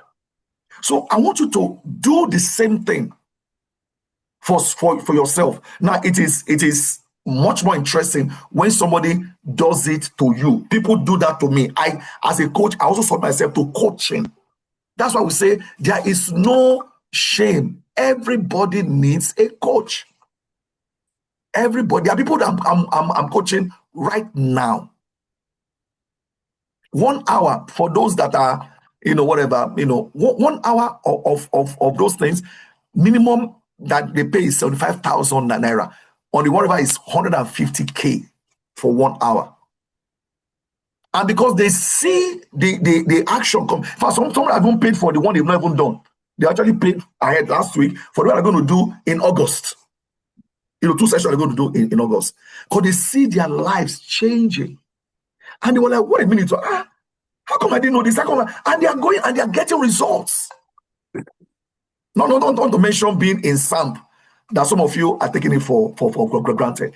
I told you guys how much I spent in coaching, millions. So it's not about looking at people and say, oh, I want to be. You don't know. You want to be like a Dangote, but you don't know what he gave up to become who he is. So I want you to fill out your your square. That square I give it to you. That square, your what, that's another one you can use. You have your what, your why, your who, and the when. That's your 4W or W4. For every redefined goal that you have, you want to redefine this goal and pursue this goal. It didn't work. Why didn't it work? So write down explicit answer to 4 questions. Ask yourself, what are the key actions, the exact timelines, and the final detail of this goal? Don't just keep it. That's the first W. What is it? Go. What's the action to this goal? What is the exact time now? what is this thing? Then what is the fine details? The things I need to do daily to get to that thing. Then number 2 is the why, the second W. Now, and I asked, excuse me, and I asked a Precious that question. How is meeting this goal? How will it affect your life? If a goal is not going to affect your life, then why are you doing it? So the second W is the why. Why is achieving this crucial goal? Why is it crucial for you and those that you love? Why is it crucial? This goal has to be this is what fuels your resilience. When obstacle arises, you remember, I need this goal for this. I need to go to get out of poverty. I need to go to get out of. In fact, they said the fear of poverty is the beginning of wisdom. If you need to buy your own house, if you need to build your own house, as long as you are comfortable where you are living and the rent is very cheap, everything, wherever, you will never move. Behind me, there's 2 blocks of flat, 2-story building each. 2 blocks was just bought by one person. Like a mini estate, it's 2 blocks of flat with space. And in 1 week, they put it down. In fact, I can't believe how far they brought it down. And they didn't put it down with dynamite. It was manual labor. The only time that they brought truck was to pack the this and put us. In fact, on my street, there were tippers. Was lined for days, not one. They were maybe about 10 were lined, coming and packing robbers out. And if you think about the fact that, man, I don't want to pay another house rent in 2028 or 2027. I don't worry about it. That will motivate you. But as long as you are comfortable, you're fine. So why is achieving this crucial? Why is it crucial for you and to those who love? That whenever you think about slacking, you think, man, I need to run. Whatever you think about, you say, I need to run. That's going to fuel you. A lot of you don't get that fuel because there's nothing burning you under. So the first W is what? Second W is why. The third W is who. Who are you doing this for? Who will you inform? And who is your accountability partner? Any goal that is just within you will never be met. It's going to be hard. But maybe you tell somebody else, that is where ideas won't come. Ideas will come. They'll be asking you whatever. So who are you doing it for? And who are you going to inform today? And who is your accountability partner? Who holds you accountable? And that's why Mr. Kevin is a good accountability partner. That person will ask you because that person knows. You're going to share, man, I need this thing, man. I need this thing in the next 2 weeks, man. You need to help me. You need to share. Then the last W is when. That when you ask them when, that when we ask questions like, so what is the exact due date? You have to be. I know I'm going to be in Abuja. In fact, I've called somebody, even when I called Mr. Kukuto, our chairman here, he said, oh, you remember that I told him some weeks ago, like a month ago, or more than a month ago. I already told people. So they already know. So when I say next week, I'm in Abuja. So when is the exact date? When is the weekly review schedule that you have? And the target completion dates that you have. So you see, the what, the why, the who, the when. So when you put this together, these are things that is going to help you to reset. We're talking about resetting. You have to win. And you have to monitor your win every single day, every single week. What are the immediate action you will take? Winning in the next 7 days. Today is the very first day, August. We are to meet, for example. But to meet next week, Saturday, of August, what will you be saying? Will you be saying, batting? So that's why you need to conduct your audit today. Complete your wheel of life, scoring. Write down your top 2 rocks that you need to put in first. I'm going to focus on the sand. I'm going to focus on in list 6 sigma. We'll say you focus on the vital few, not on the trivial many. They are trivial. There are many. The things that you're running after, there are many trivial things, but the vital few. So when you've decided what your vital few is, those 2 rocks, I want you to now re-engage your mindset. You re-engage your accountability partner. Some of you, maybe you are slacking. It can be shame. When you're not coming up, they will ask me, where have you been? Let me just keep you quiet. It is shame. Swallow your pride and come out. Share your review. of that four, W's that you have. Share with your academic partner, share with your cohort. I say, guys, last 5 months, so I didn't do much, but now I'm ready. Please hold me accountable. Let them know they have your permission to ask you. Then commit to the pillars that that we talked about that's going to help you grow. Stay anchored. In the book, there's a reason why you are reading those particular books. There's a reason. They are fun to read. They're exciting to read. Everybody in my family have read that book. The first time that book was read in my family was over 20 years ago. Our daughter, she was in primary school when she read that book. Primary school. Change, because our lives are about change. We are changing. I have moved ministry 13 times. 13 times in 30 years. Do you know how many moves I've moved? I've moved homes. And I'm counting about homes that moved. So you need to stay anchored to your weekly review. Stay anchored to your fellowship. Stay anchored to meditation. Stay anchored to journaling. Stay anchored to the knowledge sharing. You have to be anchored to what Sam is trying to do. Take just one action immediately. Don't take 20 actions. Just take one action. It's like be like scoring. You are entering a maze. Just enter a maze. Take one immediate physical step. Just one step before you take another step. Set up a calendar block. Make a phone call if you need to make a phone call. Complete a draft. Break that stigma you have. Break it. Tell yourself that you can. You can do it. You see, the past few months is history. It's gone. But the next one, they are yours to write. You are going to decide what you're going to write in that. That one is gone. It's history. So I want you to drop your shame today. Adjust your strategy today. Step out of the maze. You won't die. I want you to go and secure a win. Every one of us. Every one of us. You're going to share your group. It's not how many times you fall, but that you can stand. That's how to secure your resets. Do something today that's you'll be putting off. And that is how victory is going to come to you. I'm going to stop at this time, and I'm going to take some questions from you. I'm going to open it up to questions. Questions? Anybody that wants to share here? Maybe it's past our time this time. Can you hear me? I can hear you. Yes, I froze. Yeah. Okay. All right. Please, let's put our questions. Let's raise our hands if we have questions, or you can type it in the chat box.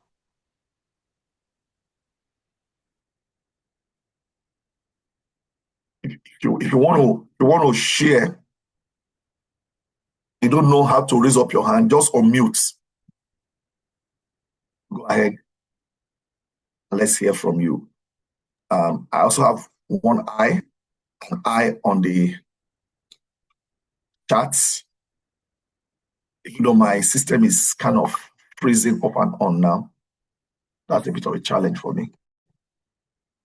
But if there are questions, Bless, I will require you to help me. Yeah. Moses someone just Moses obsession. Okay, please go ahead. My brother Moses, good to hear from you.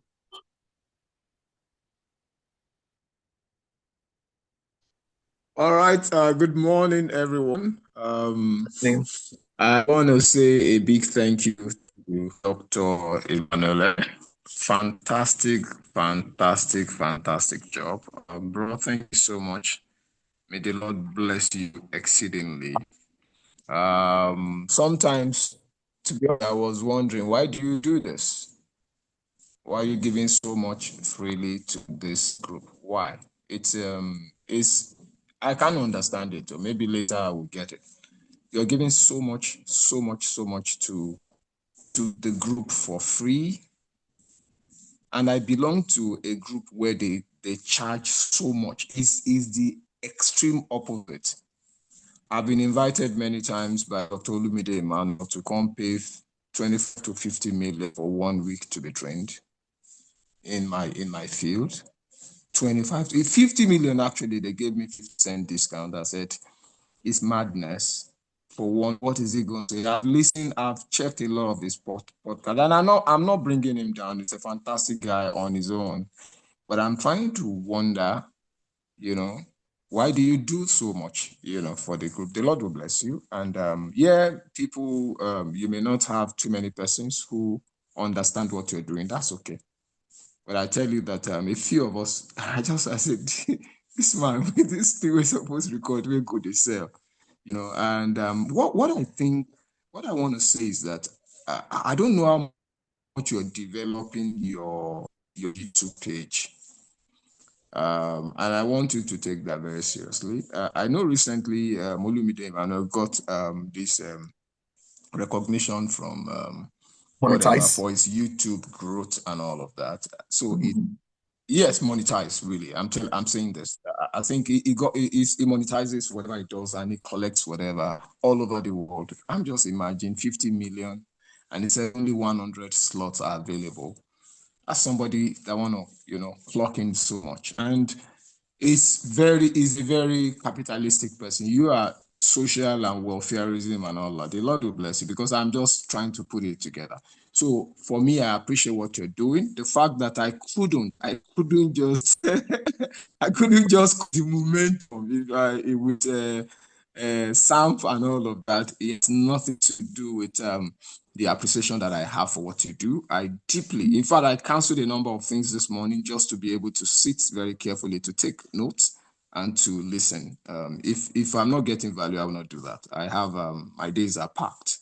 But I would just want to thank you for what you do, and to tell you that whether some of us are talking less is one of my whatever. I said, look, in fact, if not, I'll just keep quiet. I'll just be in the background. I want to talk less. I want to learn more. I want to listen more. I just want to pull in a whole lot more. And then, but as I do that, when I now go to where I know they need it, I want to pour, I want to feed them. I want to go to those who, there are some persons who can just be on this platform. I want to go there. And that's where BPM at the local level, that's where I play. And I play very actively, to be able to bless those people at that level. But I just want to turn off what you do. I pray that the Lord gives you the strength to continue. I hope that you're not going to dump some anytime soon until you get someone who also can take the defense further. God bless you. Have a lovely day. Thank you, my brother. And we are waiting to have you in Abuja when you come. Let me take you to go to Amala, the best Amala joint in probably Nigeria. Let me take you out. Yeah? Okay. Let's have some fun. Have a lovely day. So that's going to be a goal, and I hold you accountable to that one.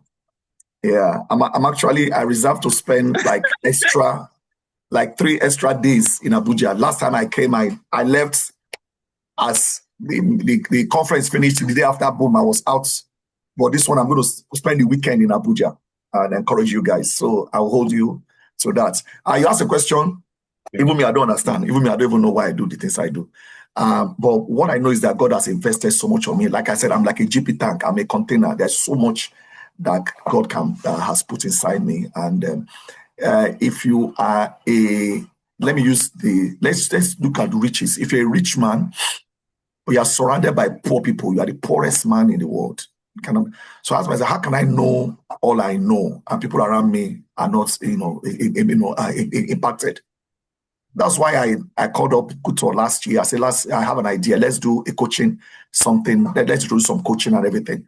And for people that have coached, have counseled or discipled, they will tell you that the way I do it is different from what I do. I said, because I'm an integrative coach. I integrate spirituality. I integrate coaching, therapy, counseling, psychology, and now resilience. I just got trained in resilience. And that resilience cost quite interesting, a lot of money in dollars. So I have all of this stuff. And my prayer is that God just take care of me as I take care of people that you love, your people. So that's my short answer to that question. I wish a lot of people would just be like me. All right, so let's have Dorcas. Thank you. Your hand is up. Or is that the? Yes. Good morning, Jack. Yeah. Yeah, this is Dorcas. I'm from Cohort 6, and I've been I want to tell you thank you, sir, for the knowledge shared. So I have one question. So I was following you when you were talking about the T-Grow model and all the questions you asked promise. So I would like to know if a person does not have an answer to a question that that I'm asking, like from the T-Grow questions you were asking promise, right? For example, if I'm a leader and I'm trying to find a solution from a particular team member, and then I ask a particular question and the member, my team member does not have an answer to that. So how will I go about doing it? I don't know if you got my question, sir. Yeah, thank you for that question. That was very good. Parents, you can learn a lot also. They are a set of human beings that when you ask a question, they say nothing. Nothing. They are called teenagers. And some people who are still living in that, or teenagers. Nothing is not an answer. Nothing is not an answer. So in coaching, we actually take courses and books we read on questioning. So in coaching, they call it powerful questions. That's what they call it. You must learn to ask powerful questions. So questions are things that you say that elicit, that brings out answers. So you need to learn how to ask questions. In the T-Grow, now I'm also here, is T-Grow. Most coaches don't use T-Grow, they use Grow. And I think, grow model just can be a bit, presumptuous, just jumps in. So that's why recently T-Grow has become a more this thing. So you guys are learning some of you have taken coaching courses here. You pay millions. I know some of you here to learn some of these things. You pay millions. Even right now, you pay millions, to learn some of these things. And you will practice and you do exam, you do all those stuff.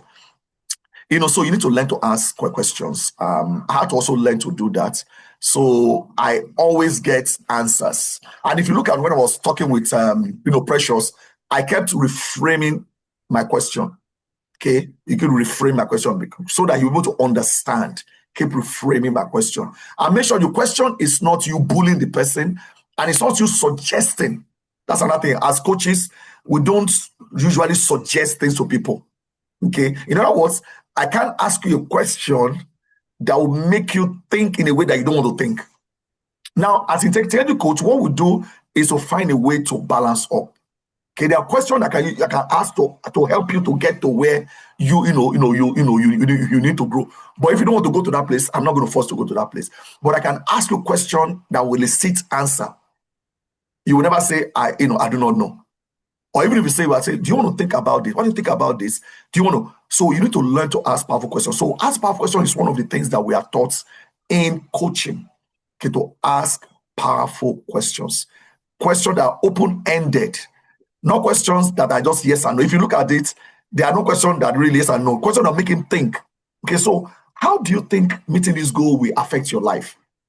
It will do this or do that. But if I say, will it affect your life? Yes or no? You say yes. It won't make him think.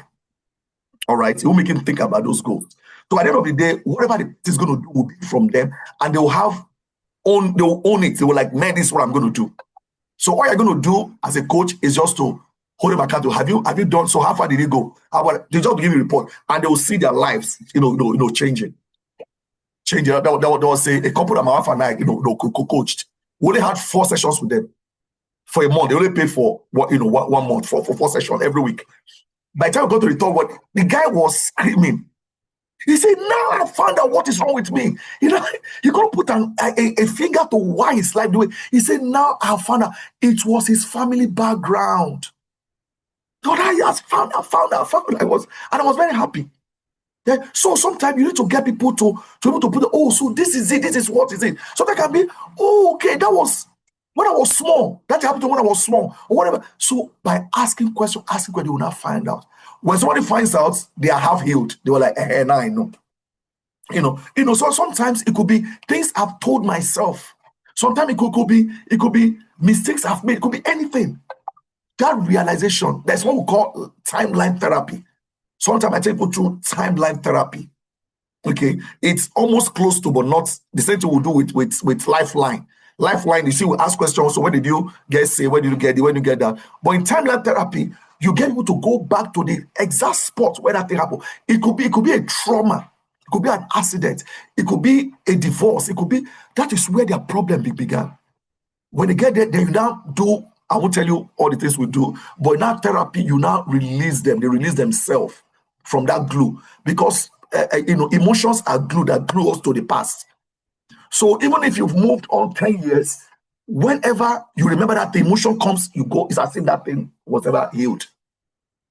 So we need to learn to help people. And I'm encouraging a lot of these leaders to go study counseling, to go study whatever, so we can help ourselves and help the people that are around. That we need healing. We need healing. Every one of us. I do, and I'm sure you are here to need. I guess that is where we are going to stop for today. Let me see that. Let us take our questions to the general group, and I will gladly answer the question. Now, our next book, be prepared. Our next book we are going to read is a familiar book. So we've read something that you can finish in 1 hour or less. We've read, Who Moved My Cheese? Enjoyable read, very easy read. We read Out of the Maze, and we deliberately, myself and the chairman, the president, Mr. Kuto, we decided, so we're going to give you guys 2 months to read a tiny book. So they'll give you guys some. Now, for some people, that might feel like, nothing is happening. It was deliberate also.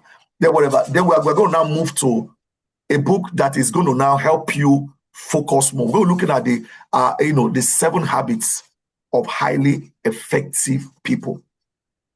The 7 habits. We have other books, but we felt we needed something that is a bit familiar.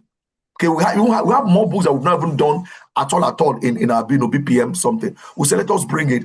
And we're going to use the month of August to break this book down. So now we've learned our lesson. I'm not going to give you 2 months. We're going to give you just 1 month. We're going to finish that book in 1 month because we know you can. Okay, we're going to give you both the audio. We're going to give you also the PDF of that book. Then we're going to give you a timetable, a reading schedule. Of course, you have your accountable partner. Somebody asked, is it not better to choose a partner who already knows the grind, the whatever? I say yes. Somebody who have walked that part, it's also okay. But if you get a professional accountable partner, like me, I don't have to have done something to know how to coach you to do that thing. I'm simply professional. But if you don't have a professional accountable partner, if you pick somebody, if it's somebody who knows you, maybe your spouse make the best accountable partner. Your spouse, maybe your children, or maybe somebody that can really hold you accountable, not someone that will be pitying you that, no, I won't ask him, I don't know how he's feeling. Someone that will ask you even when they know that you've not done, done it. That's going to help you, because the goal is for you to be helped, not for you to be liked, for you to be helped. So that's where I'm going to stop, and I'm going to hand it over to Blessed at this time. We are going to be posting all those things to you, this week. Get ready. We're going to make it easy read, but you have to do the work, and you will be successful. You have to be successful because you desire to be successful. You will be successful. Thank you for listening, everyone. God bless.